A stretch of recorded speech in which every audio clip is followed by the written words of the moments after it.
Oi galera, tudo bem?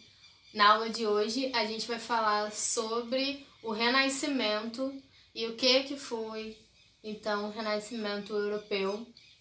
Bom, até a aula de semana passada a gente tinha visto a Idade Média e o sistema feudal. Na aula de hoje a gente já está indo para a Idade Moderna, não estamos mais falando da Idade Média. O Renascimento é justamente o período de transição entre a Idade Média e a Idade Moderna. Bom, então vamos lá.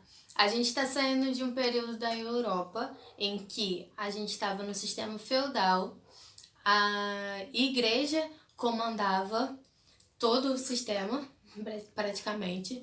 A gente tinha uma sociedade estruturada entre o rei, a igreja católica, os senhores feudais, servos e camponeses, e a gente viu o surgimento de uma nova classe social, chamada burguesia, que eram os pequenos comerciantes que se tornaram grandes comerciantes, que passaram a revender seus produtos nos burgos, que eram as vilas nas cidades em volta do castelo do rei. Tudo bem? Então hoje a gente vai falar como começou um novo processo histórico, o Renascimento.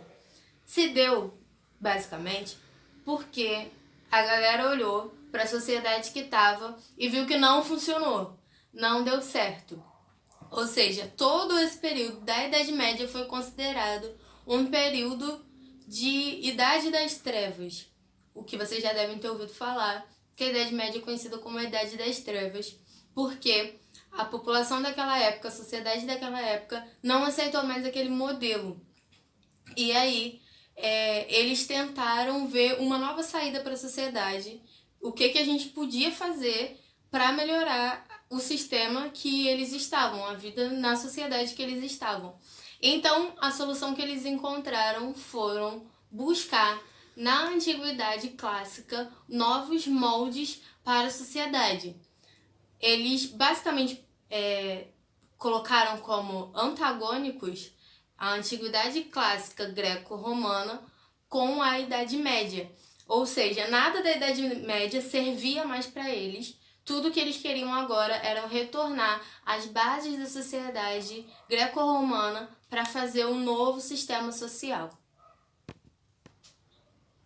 Como então que se deu esse novo processo? Como construir uma sociedade com pensamentos e ideias políticas de um período que já não nos serve mais? Eles olharam então para a sociedade greco-romana, para a antiguidade, e pensaram, esses moldes que a gente tem que seguir para a nossa sociedade dar certo.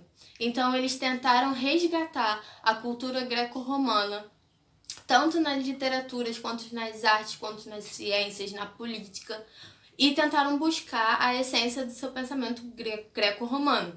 E o que é então a sociedade greco-romana? Bom, na Antiguidade Clássica, os filósofos, Aristóteles, Platão, não só esses, mas devem ser os que vocês mais conhecem, eles buscavam respostas para fenômenos da natureza, buscavam respostas para a sociedade em termos políticos, buscavam respostas dentro do empirismo, ou seja, a experiência, a ciência, e foi isso que a nova sociedade na Idade Moderna tentou fazer. Olhou para a Igreja Católica, viu que tudo era basicamente dominado por meio da fé e não por meio da razão, não pela experimentação, não pela ciência, e contrapuseram, foram contrários a todos os dogmas que a Igreja Católica teria, teria imposto sobre a sociedade na época. Então, se até aquela época eles tentavam olhar para as questões da natureza, para as questões sociais, com um olhar de fé, da religião, respondendo então que tudo seria da vontade de Deus, eles passaram a olhar para a ciência e começaram a responder por meio da experimentação. E aí começa a surgir duas diferenças entre um modo de olhar o mundo, a perspectiva de se olhar o mundo. Se até então a gente tinha o teocentrismo, a gente passa a ter o antropocentrismo. O teocentrismo é a ideia de que Deus está no centro de tudo, ou seja, teo, centro, tel, que vem de teologia, que remete a Deus, a existência de Deus, o ser único e divino. Então, se até aquele momento a gente tinha o pensamento, a ideologia do teocentrismo, que Deus estaria no centro de tudo, a gente passa até então o antropocentrismo, que seria o homem no centro de tudo, ou seja, tudo que a gente diz é a ideologia, a ciência, a medicina, as artes. Então a gente passa a ter uma corrente que se chama humanismo. Essa corrente abrange todas as esferas políticas e sociais da vida, que é justamente o estudo do homem, tanto na sua anatomia física, tanto na sua essência, na sua razão humana. Uma descoberta que o humanismo trouxe para a sociedade da Idade Moderna foi justamente explorar o corpo, tanto feminino quanto masculino. Explorar a questão da nudez e da anatomia, a descoberta dos órgãos, como funcionava o corpo humano, também foi uma possibilidade, uma característica dessa corrente do humanismo. Outro debate que o Renascimento trouxe para a sociedade também foi a ideia de heliocentrismo e geocentrismo. O que seria isso? O heliocentrismo seria a ideia de que o Sol está no centro do universo, do centro do nosso sistema solar, na época do universo. Não se tinha ainda uma concepção do que seria de fato o universo. E o geocentrismo é a ideia de que, na verdade, é a Terra que está no centro do universo. E lembrando que essa ideia pra gente hoje pode parecer um pouco tosca e um pouco boba, mas na época não se tinha recursos suficientes científicos para poder fazer esse estudo e essa comprovação. Então, por mais que pareça ser uma ideia boba, era proibido pela Igreja Católica se pensar que qualquer outro corpo celeste que não fosse a Terra, um planeta escolhido por Deus para abrigar os seres humanos, estar no centro do universo, era uma ideia blasfêmica, mundana, você era condenado. O primeiro cara a fazer essa descoberta foi Copérnico, e mais pra frente Galileu defendeu essa ideia também. Não só ele, muitos outros, mas um dos mais conhecidos, Galileu. E ele foi condenado à morte pela Igreja Católica por defender que a Terra não estava no centro do universo.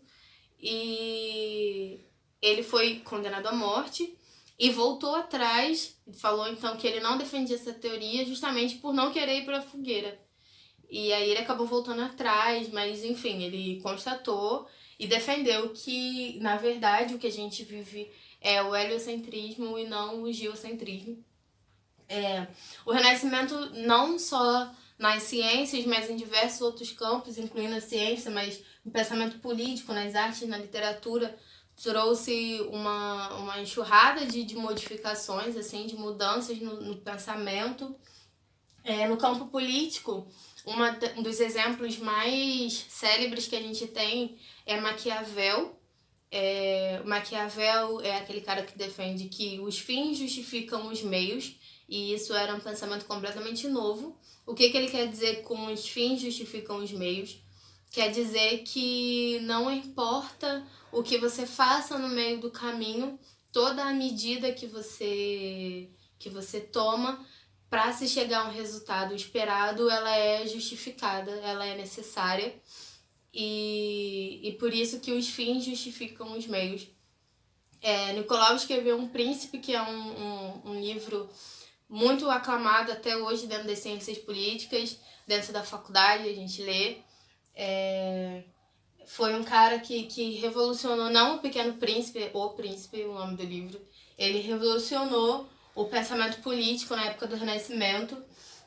Nas artes, aqui eu coloquei os Médici. Os Médici, eles eram uma das famílias muito influentes na sociedade europeia da época. Eles foram burgueses, lembra que a gente falou sobre os burgueses, que eles chegaram a enriquecer. os burgueses, os que mais tinham influência, patrocinavam as artes e os artistas do Renascimento. Grandes esculturas, grandes obras, grandes pinturas, como Michelangelo e Da Vinci, foram patrocinados por burgueses para fazer suas obras e suas expressões artísticas. Isso ficou bem comum na época. E foi uma coisa que só quem tinha muito dinheiro, ou seja, só quem era burguês, só quem podia pagar por aquilo tinha essas expressões artísticas feitas por esses grandes artistas.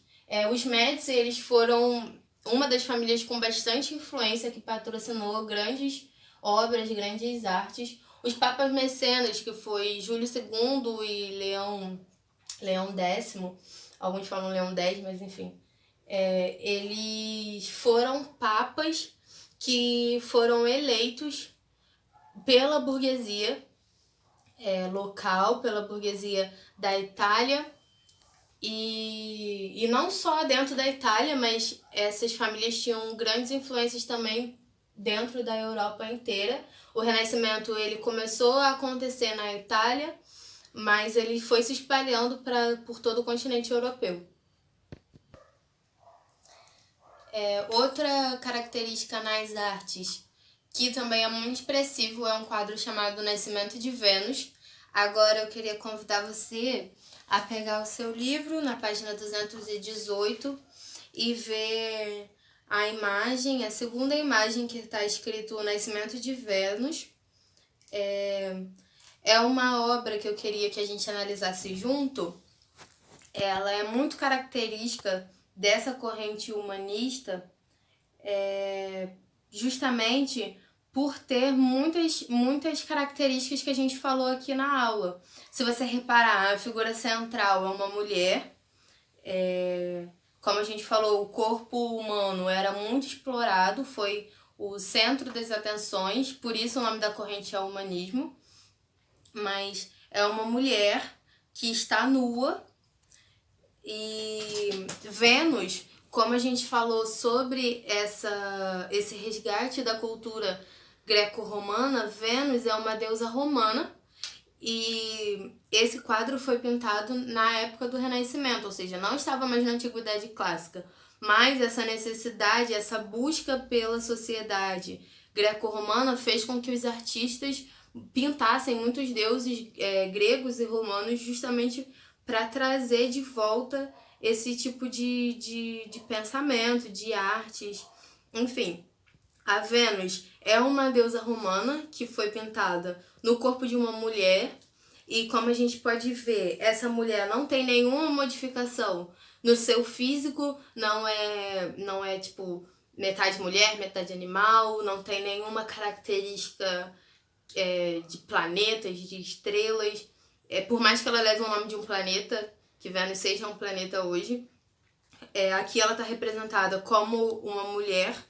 Todos os personagens dessa cena são corpos humanos em seu físico natural, normal. Era uma característica também que as pinturas tivessem um centro de luz forte e não mais da metade, mas boa parte, principalmente nas laterais das pinturas, fossem escuras. Então a gente pode perceber que o centro, que é a Vênus, ela está bastante iluminada atrás, e os cantos das pinturas estão bem escuros, trazendo o centro da pintura como a expressão mais forte, como a concentração mais forte que o artista quer trazer para a tela. Outra característica também é que esse personagem que está no canto superior esquerdo, ele se representa um vento, é um vento empurrando a deusa Vênus para a costa da praia aqui do lago, né? Se você reparar, tem as montanhas aqui no canto direito, então ele está empurrando do meio do mar para a costa, e de novo esse vento traz a característica de uma divindade greco-romana também, interferindo então no nascimento da deusa Vênus, que também é greco-romana, fazendo a representação de um fenômeno da natureza no corpo de um ser humano, que na verdade representa um deus. Ou seja, são diversas características da cultura greco-romana sendo expressadas por uma obra de arte já lá na Idade Moderna, no Renascimento. O primeiro que eu coloquei aqui para a gente analisar as mudanças na literatura foi Decamerão. Decamerão é uma obra que traz as emoções humanas sendo trabalhadas no Renascimento, fala sobre traição, sobre ódio, sobre raiva, e é uma obra que exemplifica muito bem como o humanismo trabalhava nessa época, porque é justamente isso, é trabalhar com o homem, isso inclui as emoções. Até então, isso não era permitido. Dentro da sociedade feudal, com o domínio da Igreja Católica, isso não era permitido. Trabalhar certos livros eram proibidos. A ideia de trabalhar com ciência era mundana, era profana, você não podia. Certos livros eram proibidos, a sociedade não tinha acesso à literatura. Nessa época também não, mas começa a ser propagados certos tipos de ideias, de expressões que são contrárias, que fazem resistência ao que a Igreja Católica proibia na época. E trabalhar com as emoções, com a ideia de ódio, de raiva, de traição, também era uma coisa proibida. Era uma coisa que não era de Deus, como a gente diz.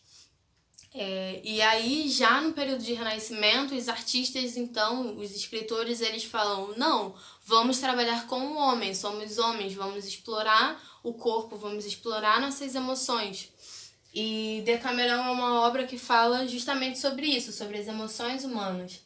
A Divina Comédia é uma obra que brinca no sentido legal da palavra, não brincar no sentido de menosprezar, de satirizar, mas ela traz a questão do purgatório, do céu e do inferno, que roda sobre, a obra gira em torno dessas preocupações humanas pós a morte, o que será que vem pós a morte. Então é uma obra que satiriza, que traz essas questões do ser humano passando pelo purgatório, o céu e o inferno. O último tópico da aula de hoje é falando sobre as mudanças na ciência. Eu já até falei anteriormente de Galileu, que trouxe essas modificações no sentido céu, do Terra é o centro do universo, o Sol é o centro do universo. Tivemos essas modificações na astronomia. Na medicina também tivemos modificações. A gente descobriu então que o coração é o órgão responsável por bombear o sangue. Até então acreditava-se que era o fígado, e começou esse processo de dessecar o corpo humano para se descobrir os órgãos e seu funcionamento. A gente teve mudanças também com Da Vinci, não só na questão das artes, como a gente tem a Mona Lisa de Leonardo da Vinci e diversas outras obras dele, mas além dele ter sido artista, ele também trouxe modificações no campo da anatomia. Ele pesquisava muito sobre o corpo humano, existia uma figura, um desenho dele muito famoso sobre a anatomia do corpo humano, e ele fez contribuições muito importantes, então não só nessa questão das artes, mas também em questões científicas sobre a anatomia, a fisionomia do corpo humano. Eu esqueci de falar sobre Don Quixote, botei aqui, mas esqueci de falar. Don Quixote, de Cervantes, ele é uma obra que satiriza justamente os cavaleiros medievais. Lembra que eu falei no início da aula que o Renascimento é um processo entre rejeitar tudo que aconteceu, a sociedade que aconteceu na Idade Média, e trazer o renascer da cultura greco-romana? Don Quixote é justamente isso. é um personagem, um cara que se encantou com as aventuras dos cavaleiros medievais e foi com seu melhor amigo viver suas próprias aventuras, e ele começa a ver que as coisas não são bem assim como ele lia nos romances sobre cavaleiros medievais. Então ele começa a satirizar, e é uma obra que realmente satiriza e rejeita, faz comédia sobre as aventuras dos cavaleiros medievais, e ele se frustra e começa a viver suas próprias aventuras. E se vocês quiserem saber mais, leiam Don Quixote. Show! E agora, como trabalho de casa, vocês vão fazer a atividade da unidade 3 do livro. E também eu vou deixar anotado na plataforma. Eu quero que vocês façam uma releitura de uma obra renascentista, já que a gente está falando sobre modificação das artes e da literatura. Eu vou deixar algumas opções para vocês se inspirarem. Vou colocar a foto na plataforma. Abram a foto, o arquivinho anexo, e vocês vão ver algumas opções de pinturas, de esculturas para vocês fazerem a releitura. Vou deixar as fotos também de pessoas que fizeram essas releituras para vocês se inspirarem e verem como funciona. E se você não quiser fazer sozinho, quiser fazer uma obra que tenha 2, 3 personagens, chama a sua família para ajudar e fazer essa foto de releitura e me enviem, que vai ser a lição de vocês, tá bom? Beijo, até semana que vem.